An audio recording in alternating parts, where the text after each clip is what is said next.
இப்போ நான் கூட தான் எல்லா மாநாடுகளும் பார்க்குறேன். இப்போ சமீபத்தில திருவண்ணாமலையில லட்சம் பேருன்னு சொன்னாங்க. எத்தனை பேர் வந்தாங்கன்னு தெரியாது.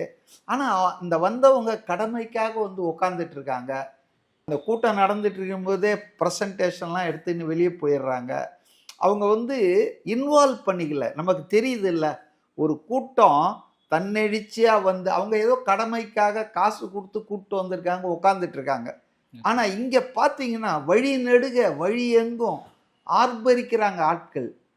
அதாவது அவர பார்த்த உடனே அந்த அளவுக்கு சந்தோஷப்படுறாங்க. அப்போ நிஜமாகவே மக்கள் செல்வாக்கு அவருக்கு இருக்குது. அத நாம கோயம்புத்தூர்லேருந்து ஈரோடுக்கு அநேகமா 2 மணி நேரம் இருந்திருக்கும்னு நினைக்கிறேன் பை ரோட். அப்ப அத அவர் விட்னஸ் பண்றாருல்ல.